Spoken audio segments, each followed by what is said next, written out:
Sure enough, the show opens got to have me with Tom Brady when my name comes up. Really? This is you got to do that to me? What's I didn't next? make it. Aaron Rodgers? Oh boy, everybody knows how I feel. Well, welcome the Steer the Line crew: Loud Esmond, Jeremy James, Christian Giordani, joined me Rocky shortly.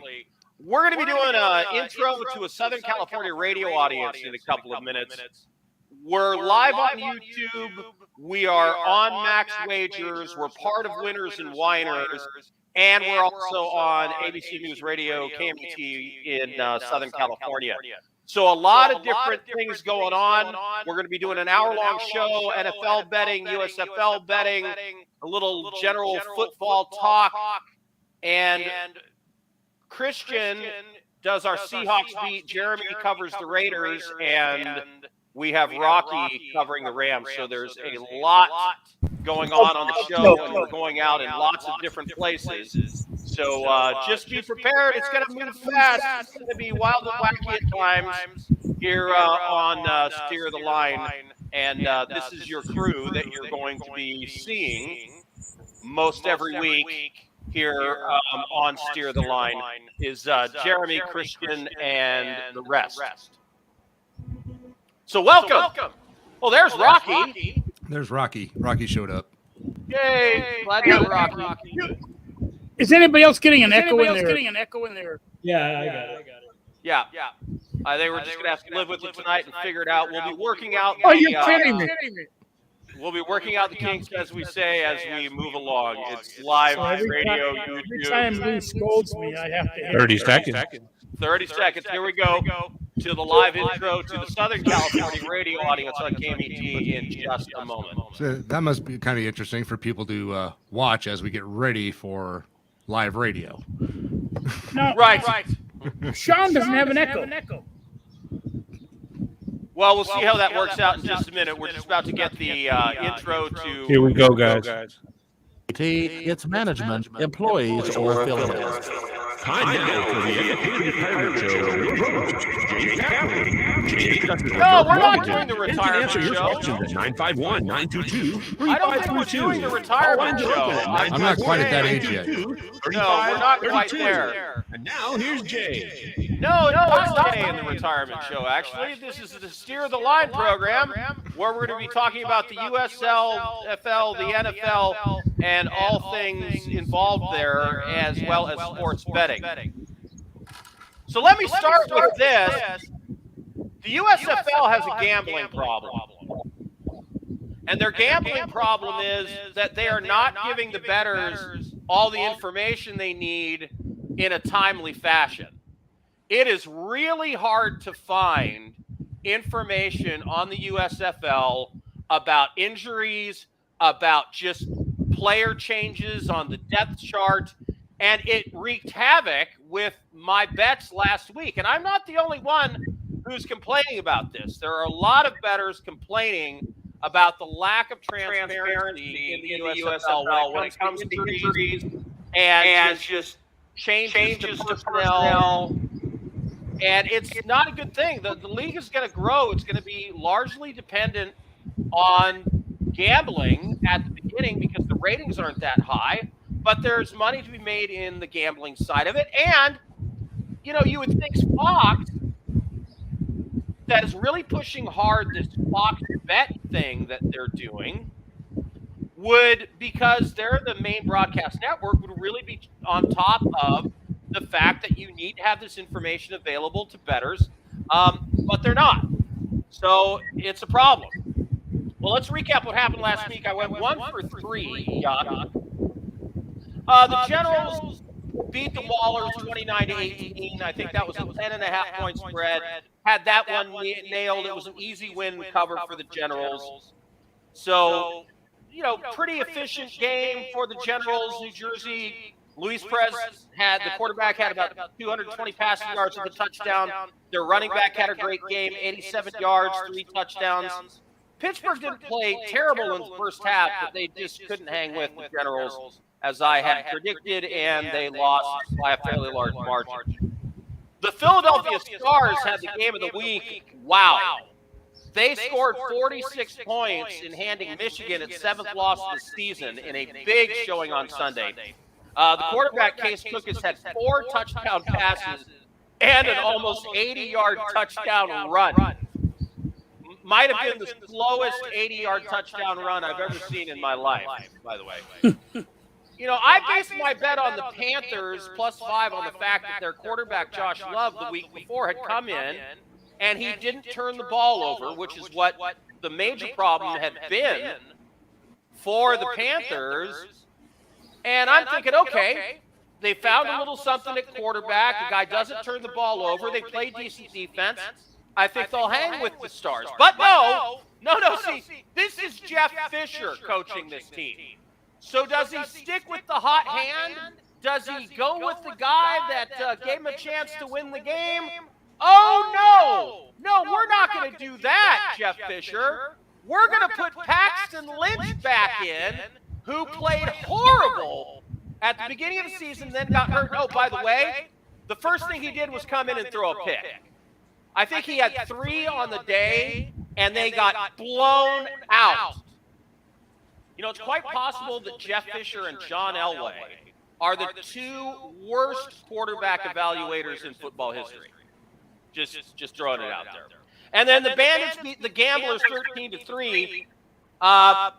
It wasn't a great game by the Bandits, and the Bandits quarterback, Jordan Ta'amu, was a pretty bad 12 for 21, 98 passing yards.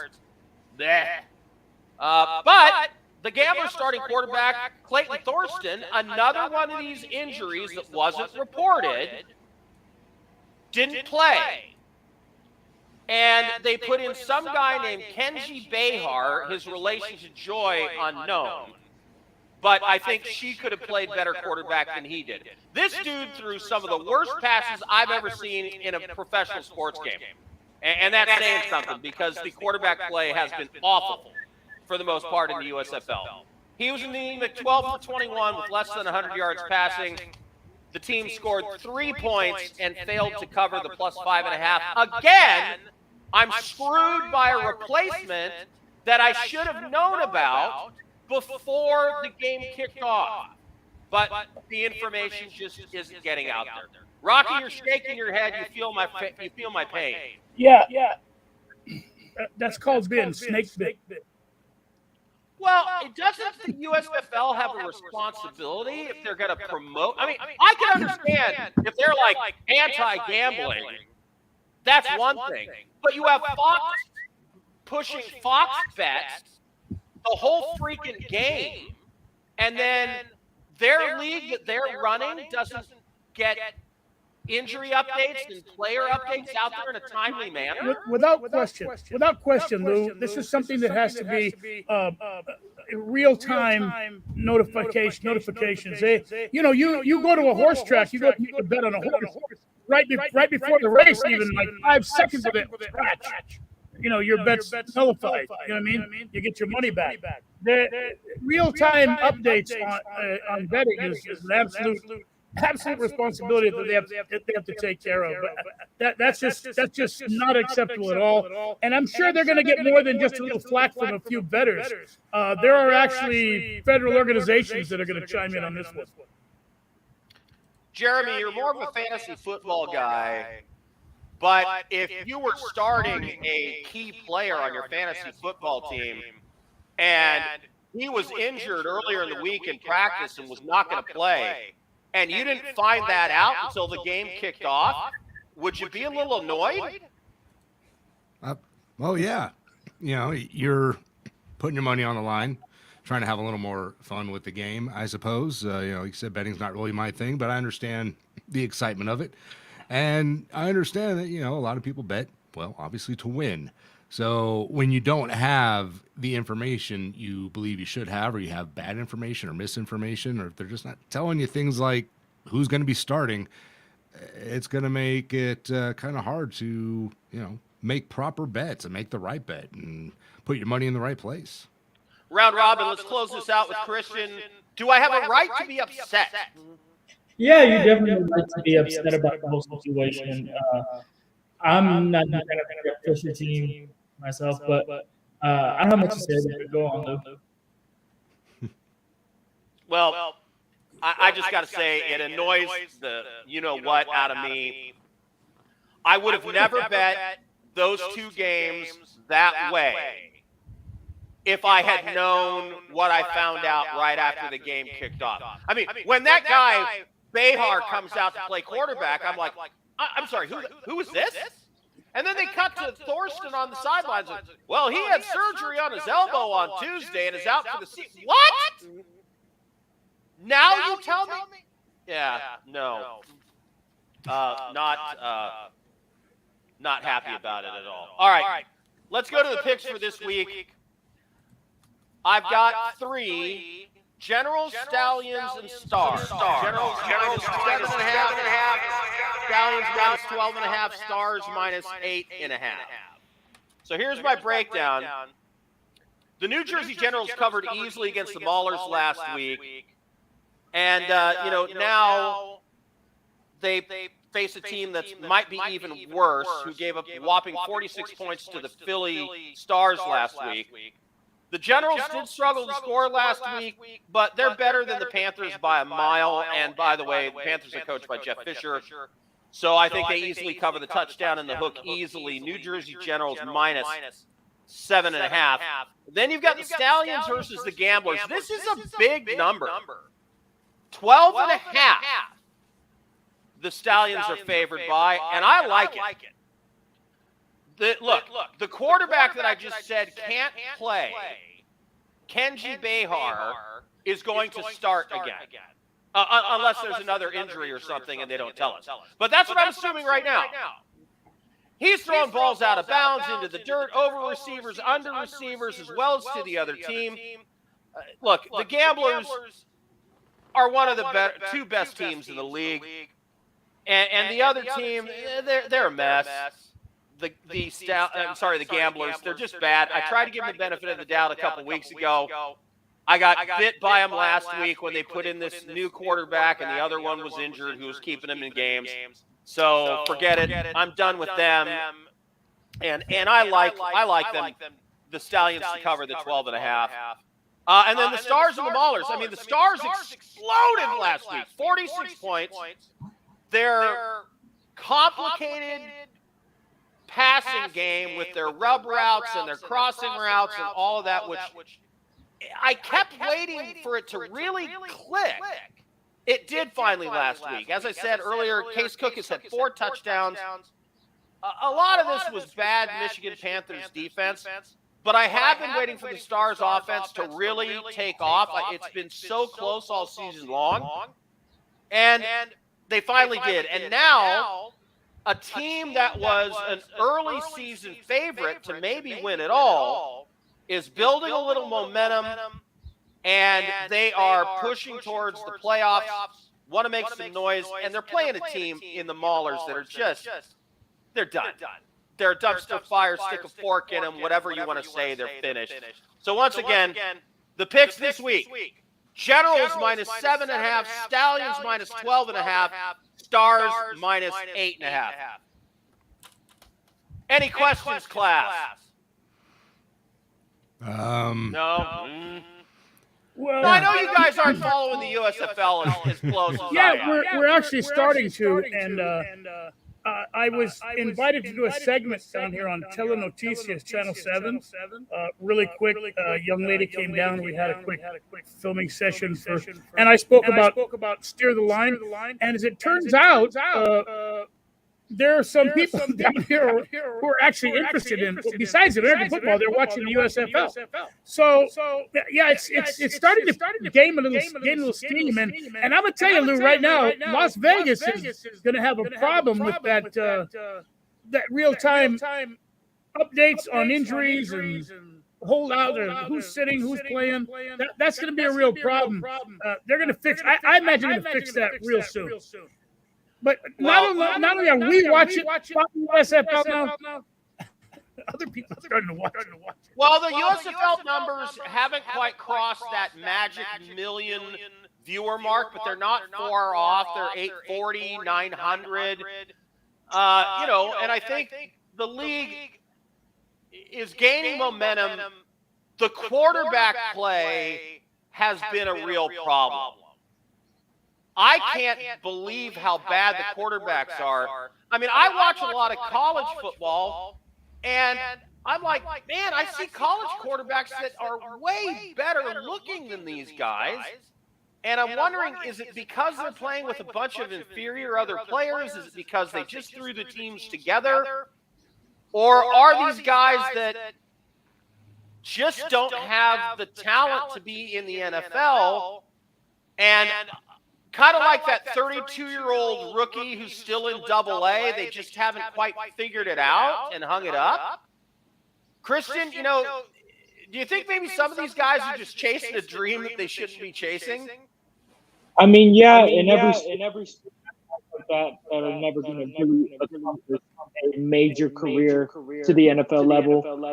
But I respect these guys for doing what they love. They love football. If I was in that situation, the USFL would be the perfect stepping stone for me. So most of these guys won't make it far in a career, especially I don't think they would transition to the NFL. But it's a fun thing for them to do, and they get a paycheck. Well, we'll leave that there. There's your USFL update for this week, going into week 9, licking our wounds from not being given the proper information in week 8. I'm Loud Esmond. You've got my picks. I'll recap them in the second half hour for the folks that join us for that half hour here on the network and also on ABC News Radio KMET. And of course, we're also live on YouTube right now as well. Earlier this week, something very interesting happened in terms of betting lines in the NFL. All Cleveland Browns related action was taken down from every sports book I can find. I can't find any sports book that is taking any action on the Browns in any way. Rocky, you've been around longer than any of us. And I say that in a respectful way. Quite all right. I can wear that jacket. When you see all the sports books in the world decide they want nothing to do with the Cleveland Browns, what does that tell you? Well, it tells me what I think we've been alluding to over the past few weeks, Lou. It's coming to a head now. Let me explain really quickly what was happening before and what changed this week. When they signed Deshaun Jackson to that huge Watson. Watson. Yeah, to that huge $100 million, trillion contract. This was how it was worded. The Browns basically said, we are aware of the 26 assault charges, complaints against you. And we're going to ride with that. We're still going to guarantee the money. As long as nothing else happens, as long as you don't do anything new and there are no complaints, tell us about everything. And Watson's agent said, yeah, that's it. 26 complaints. You know about them. We're all good. Well, guess what happened? Number 27 complaint rolled in. And that gives the Browns a window to actually not pay him any of that money. So a lot of new things have happened. And now, by the way, Lou, remember when Ray Rice punched his wife in the elevator? He got suspended for life. Another guy had a little bit of a domestic beef, and he's still on suspension.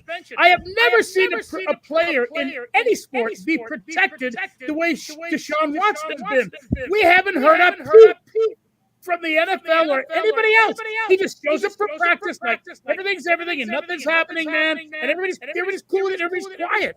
And now number 27 dropped a new charge, and there might even be a 28 now.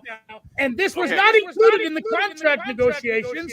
This gives the Browns a window, I think, to back out of the contract. I think that's eventually what's going to happen. And Las Vegas is saying, we're already backing out. We're done. Christian.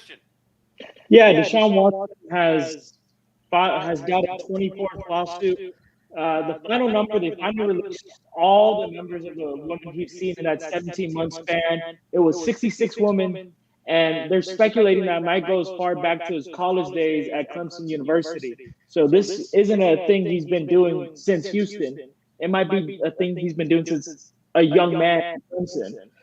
With the uncertainty of Deshaun Watson's future, the NFL still hasn't announced a decision whether or not he will play. And I agree with Rocky. No player has been defended this much other than Deshaun Watson. I remember the Ray Rice case when I was a young man, and it was he got suspended for life. Trevor Bauer got 2 years of suspension in the By the MLB. way, Christian was 6 when the Ray Rice thing went down. Still a young man. Throw that out there. But Trevor Bauer got suspended 2 years, and he's completely. There's no proof of He actually. really liked pizza rolls at that age, by the way, just so you know. Trevor Bauer was completely vindicated, and he still got a 2-year suspension. This what Deshaun Watson has been doing has been going on, and we haven't heard a peep from the NFL. You know what's fascinating? I saw somebody do the math on this, and they said Ben Roethlisberger was accused by 2 women of sexual misconduct, and he was suspended for 4 games. That would mean Deshaun Watson's suspension should be 98. And I'm not sure that is Mike Florio, who, I don't, he's not, God or anything to me when it comes to prognosticating on things that are going to happen. But he floated on his radio show that Deshaun Watson might not see the field for 3 years. And his reasoning was this. The NFL is now under so much heat that they may not be able to allow him to see the field until all of the lawsuits are settled, for fear that there are going to be more, or something else is going to happen, or another report is going to surface while he's in Cleveland now. And oh, by the way, the other wrinkle is, it turns out the Houston Texans rented hotel rooms for him to have massage therapy and gave him a non-disclosure agreement to have his therapist sign. What? And what happened? They are now a defendant named in the lawsuit. The Texans Yeah, they're now named in the lawsuit. Yeah, Jeremy, it's been a while since you chimed in. How bad could this get, do you think? It can get pretty bad for, Deshaun Watson, for the league, for the Browns. They have to, if I'm the Browns, I'm already upset that after signing, they made the mistake of signing him with that huge deal anyway, but now, 4 more instances have come out since he's been signed, plus all the information about the NDAs and all that stuff. They have to be concerned that there's going to be more after this, both the Browns and the league. And I don't know that he sees the field this year. I have to wonder if he really does. So many questions are up in the air. And it's like you said, other people have been suspended for however long it's been, a few games, a few weeks, for much less. The problem with Deshaun Watson is he's a young superstar that they want playing in this league. The NFL wants him on TV every week and playing for the Browns. And they're hoping, I think, they can find a way to keep him on the field at least by next year. They want him playing. So do the Browns, but the pressure, I think, is going to be too much to let that man on the field. All right, we're going to go around the horn. We're going to go around the horn here. Question for Lou. Loud. Real quick, Deshaun Watson. Do you think if all these charges were against Tom Brady, he'd be playing? I don't know. What do you think? Boy, Tom Brady is maybe the one guy that the whole world might give the benefit of the doubt. But I'll tell you what, I know for sure. If it was Derek Carr, he'd have already been suspended for life because he's a Raider. That would already have happened. Now, that thing about him being a superstar and then wanting to see him on the field, I'm sure that holds a lot of water. But if this was a superstar like Tom Brady, I'm telling you right now that he would be hanging an effigy all over. I see. Everybody hates him. Everybody hates Tom Brady. And age and privilege thing is where you're going.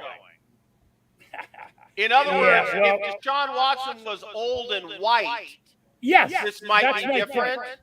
Yeah, that's my Oh point. boy, exactly my point. that's a loaded question. I'm not going there, but here's what I'm shifting away from that right now.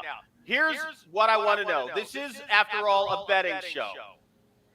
Over, under, or percentage, does Deshaun Watson see the field this year? Christian, if you had to bet $100, which way are you betting? I bet Deshaun Watson doesn't see the field at all this season. I don't think he sees it ever again in his 10 to career. 1, 20 to 1, 30 to 1. What odds do you need to say he will see the field? I need 30 to 1 odds. Is this over under one game? This is no. This is you can do the over under percentage of, like, I'm going to say it's 70-30. Deshaun Watson does not see the field this year. Christian says he needs 30 to 1 odds to bet that he will see the field this year. Rocky. I think he's on the active roster through preseason, but does not take the field in week 1. No. All right, give me a number. 100%. Wow. Even Rocky more is than betting that. the entire family jewels. Yep. Just saying. Jeremy, This guy's not gonna play. over or under a percentage? I'm going to say it's like 80-20 that he doesn't play this year at all. Boy, that is a lot of people on this show that are 100%, 80%, or 70% sure that Deshaun Watson doesn't play. He shouldn't. And theoretically, Lou, any jury he faces will be of his peers. Guys just like us. Well, that's true.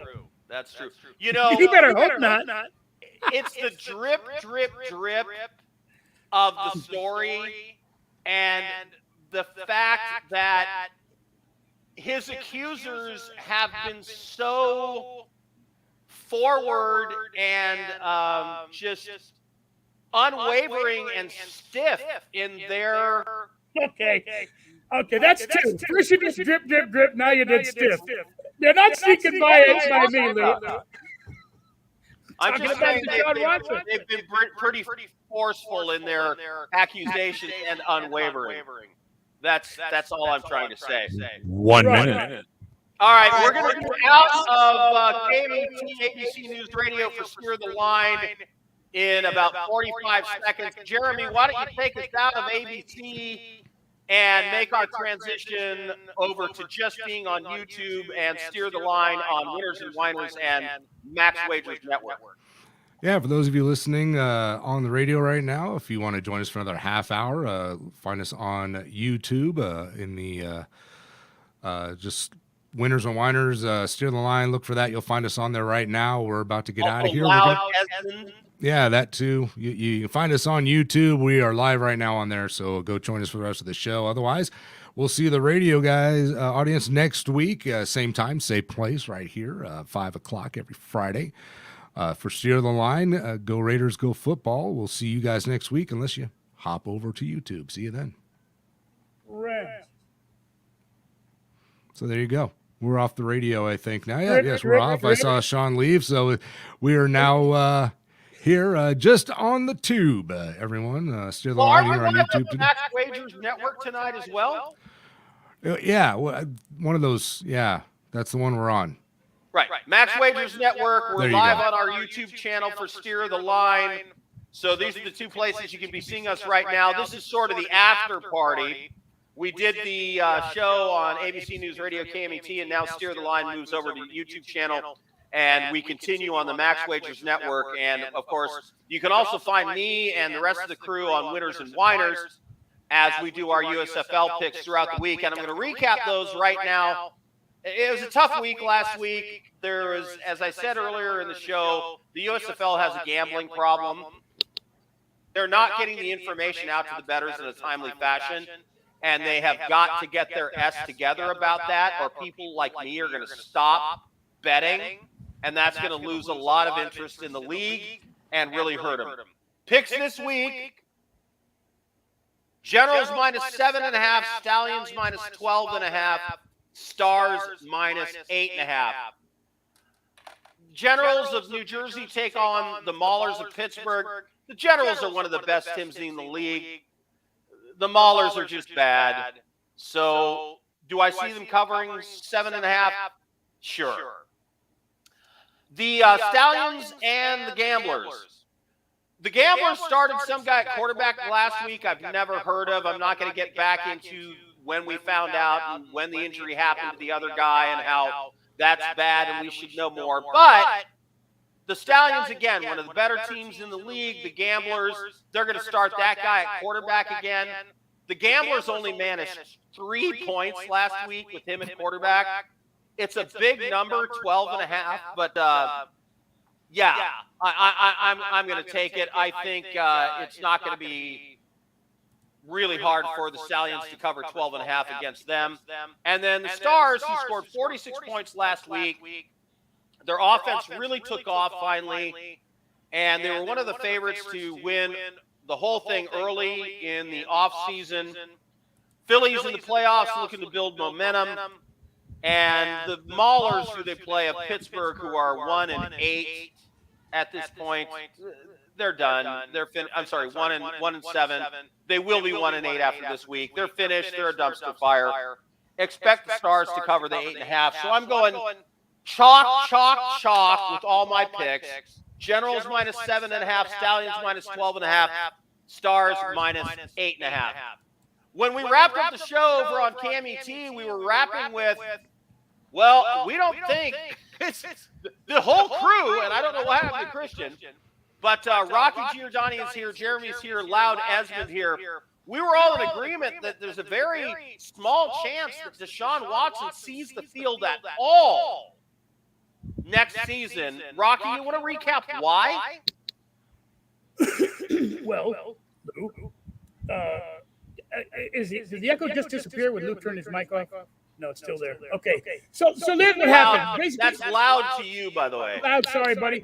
The Browns basically agreed a huge contract with Deshaun Watson for $10 trillion and the moon and somebody's kidney and a right leg.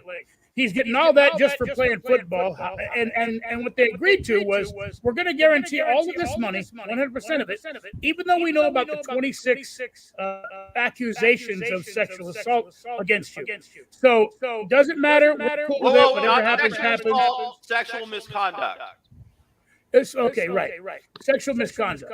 Okay. And as long as nothing else happens, nothing new, you don't do anything else or nothing else comes to light, we're good. So is that everything? And his agent and him? Yeah, that's it. That's all of it. 26 are complaining, and that's going to be the end of it. Well, yesterday, number 27 came out and filed a charge. Now, what this means is this gives the Browns a window to throw Deshaun Watson out of. They can actually avoid that contract now because the wording was 26 accusations. We're cool with it as long as nothing else comes up. Now 27 came out. There might even be another 28 is what I'm hearing. So I think that will be all the Browns need to cut ties with Deshaun Watson. Let me just correct the record. It's not 27. It's now 24. There was 22, then 23, now 24. Okay. Well, whatever. They had agreed to a certain amount of. In other words, it's still just bad. No, now it's worse. They can actually avoid his contract because he said, that's it. I'm going to have to see that language because if I was his agent, there's no way I would have signed that. And I haven't seen that clearly reported anywhere else. I'm going to take your word for it. But let's just say it this way, Jeremy. It is now worse than it was before for Deshaun Watson, is it not? Yeah, it's gotten worse, and the fact that it's continuing to get worse, I can only assume it's going to continue to be a downhill, fall for this guy. He's gonna probably have more of these women come out against him, letting even.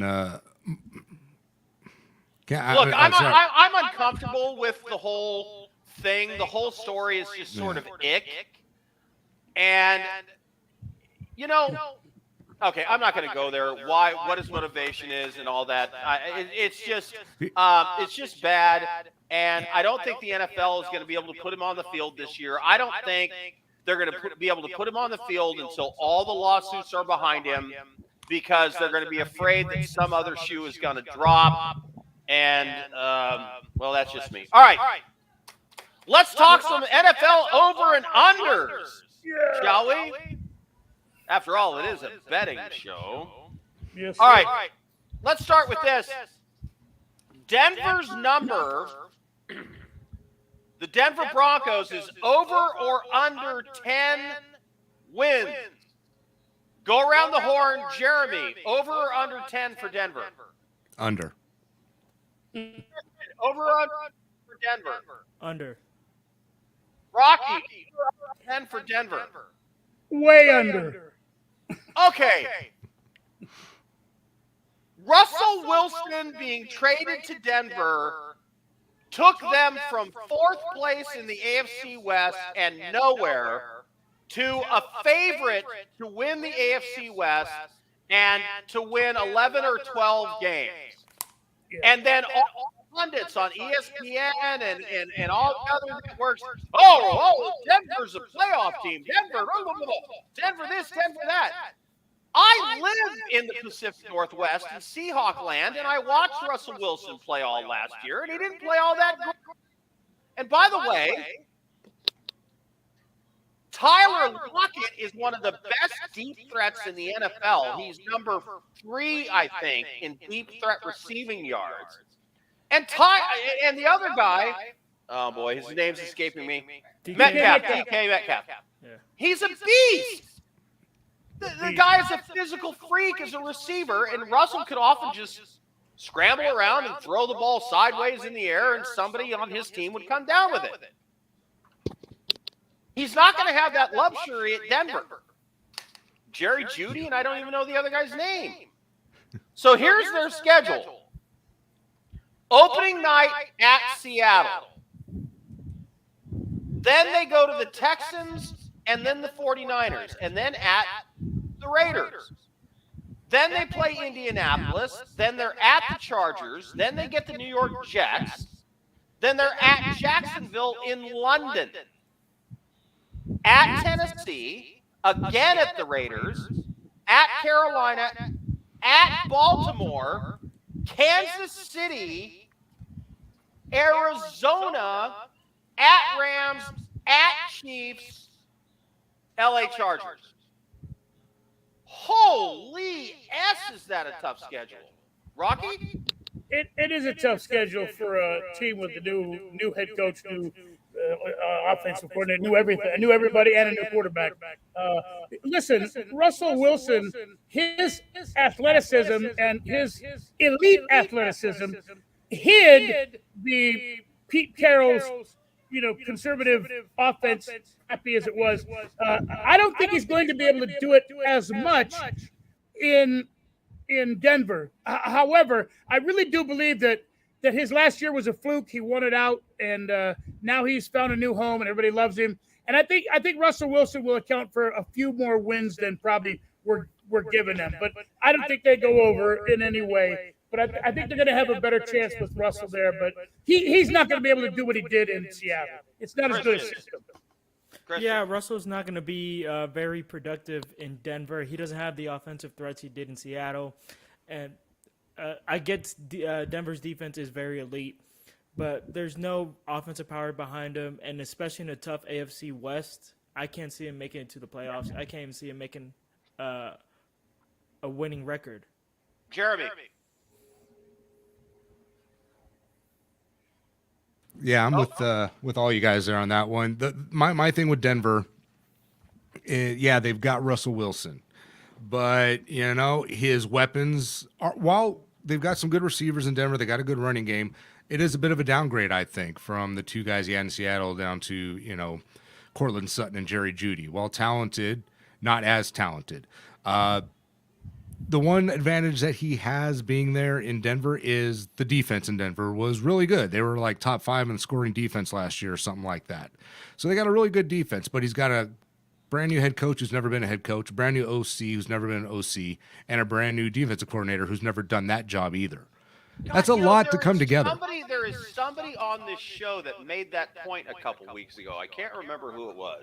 Yeah, But- one of the old white guys. Hey, there's three of us here. So, hey, remember now, Russell Wilson isn't getting any younger. I think he's 33 this year. You know? No. All right, so here's what I've got. I break things down a little bit differently. A lot of people just go win-loss, win-loss. I actually go win-loss, questionable. I have 6 questionable games for the Broncos. I have 6 definite losses, and I have 5 definite wins. So if they're going to get over 10, they're going to have to win 85% of what I think are questionable games. And I'll just go through the questionables. At 49ers week 2 versus Indy week 6, at Tennessee November 13th, against the Raiders November 20th, and at the Chargers at home last game of the season. I think they could lose at least half those games, and if they do, there's no way. There is no way that they get to 10 wins when they close out the season. Kansas City at home, at Arizona, at Rams, at Chiefs. I think those are 4 losses. Anyway, just throwing it out there. Yeah, they're in a tough division. All right, now on the flip side of that, you have Russell Wilson's old team, the Seattle Seahawks. Christian, the over-under for Seattle is 5.5. Over or under? Way over. I think they win at least 9 games this season. 9! 9. And they sneak into the playoffs. You've heard me say it before, and I'll say it again. They are a playoff team. Who's the quarterback? You guys hate Drew Lock, and I don't know why. That's the thing, though. I don't hate Drew Lock. I read today, right out of Pete Carroll's mouth, that Geno Smith is ahead of Drew Lock right now in the competition, and if they were to start a game this week, it would be Geno Smith behind center. I hate Drew Lock, and I don't know why. If Geno Smith is the starting quarterback for the Seattle Seahawks, then my prediction is completely wrong because he is not a winning quarterback. I think Drew Lock was very stunted in that Broncos system, and with a good backfield and great receivers in Seattle, I think he'll thrive, especially in that zone scheming offense that Pete Carroll has. That is the perfect offense for Drew Lock. That is exactly what he ran in college. I think Seattle is going to have over 5.5 wins, but their quarterback is going to be Jimmy Garoppolo. That extremely possible. Yeah, Yeah. that's a possibility. They need an upgrade. All right, so look, Jimmy G, the 49ers are basically saying the same thing the Browns are saying to Baker. Thanks, but no thanks. Stay home. Don't come to the building. Talk to the hand, right? Garoppolo is not going to be with the 49ers. Everybody kept talking about, and we did on the show, it's going to be Baker in Seattle. And then I started thinking about it, and I went, does Pete Wilson want a Baker Mayfield type of quarterback who's going to want to do his own thing and improvise? No. Pete Carroll would love Jimmy G because he will run the offense. Right, Rocky? Yeah, look, nobody wanted Jimmy G up till now. I don't think anything happens with Garoppolo till mid-season. And he may end up in Seattle mid-season if Drew Lock craps the bed. Till then, I think he stays where he is. By the way, you called it. Their new quarterback, for a new quarterback, bites. You know it. Oh, he's horrible. No, he is, but the 49ers have to find out. They gave away first-round draft picks to get the guy. They have to put him Well, on why'd the they do field that? and find out what they have, and then rip the Band-Aid off if he isn't it. Right. They can't And put him they- on the bench for another season. They've they said have to they're play. moving on. So there are going to be 2 quarterbacks available before training camp. Jimmy Garoppolo and Baker Mayfield. Jeremy, if you had the choice of those 2 quarterbacks, which one do you take, and which team do you think they best fit on? I'm probably going to take Jimmy G right now, just because I've seen the guy win more than Baker. Baker had a really good season 2 years ago, took the Browns to the playoffs. Last year he was injured a lot. I don't hate Baker as a quarterback. I don't think he's great, but I think he's an improvement on what some teams Well, have let's right just now. say he's no Derek Carr. Oh yeah, you can definitely say he's no Derek Carr, but I like Baker. Or Jared Goff. He's a solid QB, but right now, if I'm a team looking to upgrade, I'm going to go with Jimmy Garoppolo. I feel like he would be more likely to come in and be able to run just about any offense and lead a team, especially a team like, Carolina or Seattle. So, All right, let's look at Seattle and look at their 5.5 over under number. With Geno Smith at quarterback, I have no confidence really, or Paxton Lynch. But they have Denver coming to town to open the season, and I think they might just be able to sneak that win. Then they go to San Francisco. How cool would it be if Jimmy G was the quarterback of the Seahawks and week 2 was at San Francisco? Then they get the Lions. Then they get the Saints, Cardinals, Chargers, New York Giants, Cardinals, Tampa Bay, Raiders, Rams, Panthers, 49ers again, Kansas City, Jets, Rams. Now, I'm looking at winning the Denver game, winning the Falcons game, winning the Lions game. Let's start with 3 wins in the first 5 games. Does anybody think I'm crazy? The Falcons are going to be terrible, and the Lions, I would take them if it was in Detroit, but on the road in Seattle, I like the Seahawks. Okay, I'm going to take that as a yes. Then they go to the Saints and they lose. Then they go to the Cardinals and they win. We've all been talking about what a mess the Cardinals are. So I'm going to give them a win there. And then 2 weeks later, after they get beaten by the Chargers, the Giants come to Seattle. Anybody have faith in the New York Giants? No, not at all.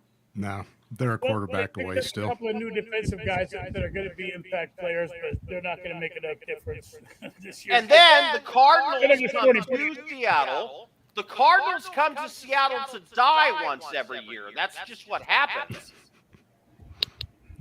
Then Battle they of get the Tampa birds. Bay. They lose to the Raiders. They lose to the Rams.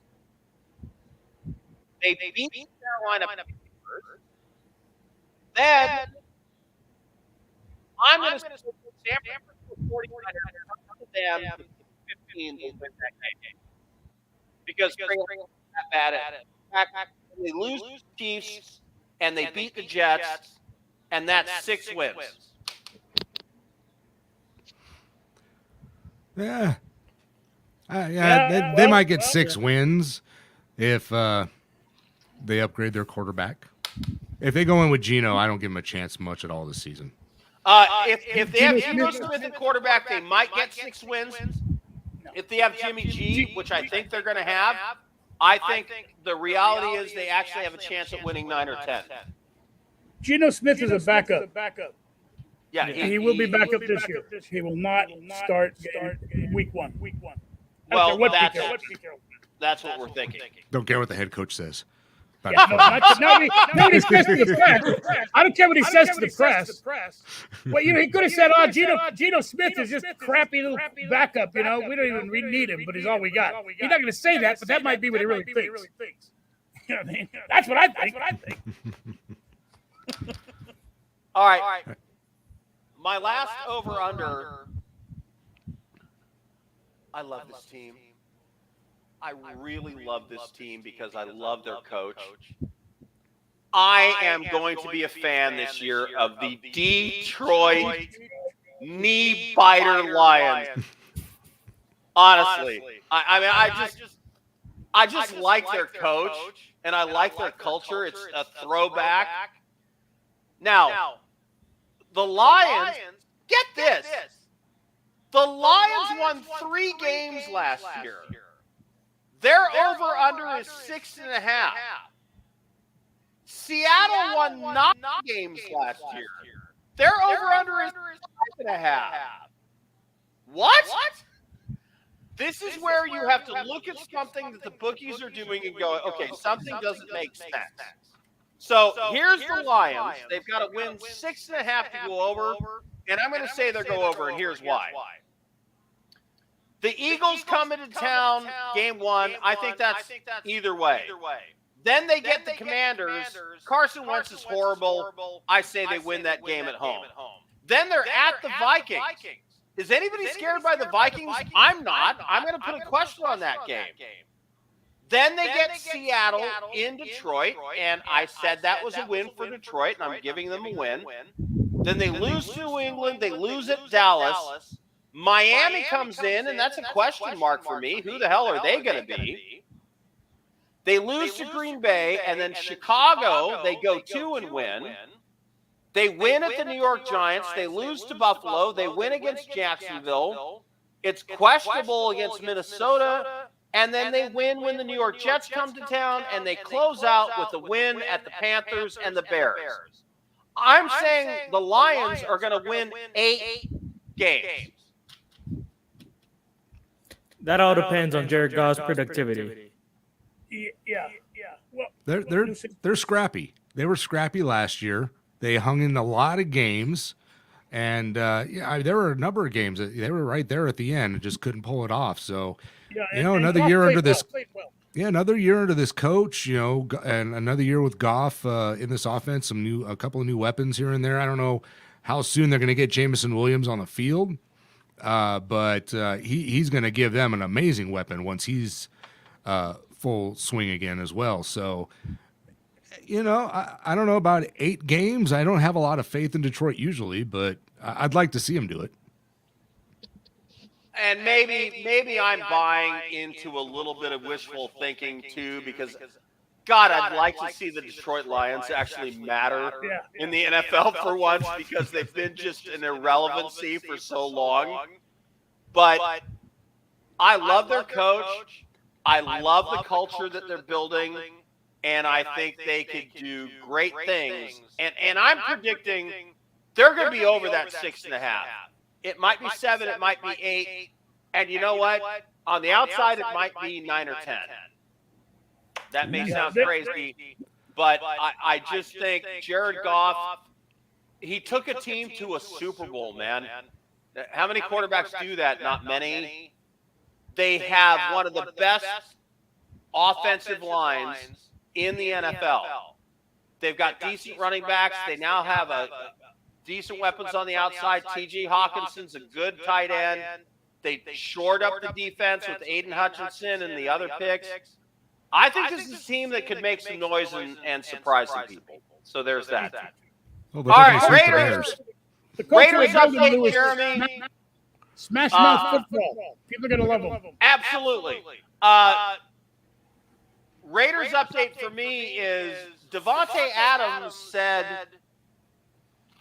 he loves playing with Derek Carr, and he took a pay cut to come to the Raiders. Green Bay offered him more money, and he moved on anyway. Your thoughts? Yeah, they're good friends. They're college teammates, and they've wanted to play together for years now.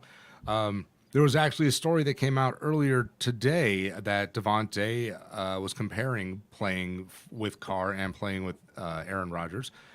And it said, there are, talent-wise and intelligence-wise, there's really no difference, he says, if he's being honest. He says, yeah, each one has a little different release. They do things a little different, but he is fully on board and completely confident that Derek Carr's going to be able to get him the ball and get him the ball a lot. And I'm confident in that myself. So, it's good to hear that he's excited to be playing with Carr and that he's got good comparisons to, to Aaron Rodgers even. But the other interesting thing about the Raiders today is, I don't know if you saw that, but they extended Hunter Renfrow, gave him a 2-year, $32 million extension. No, it's not Hunter Renfrow. It's Third and Renfrow. Okay. Well, there you go. We'll use his nickname.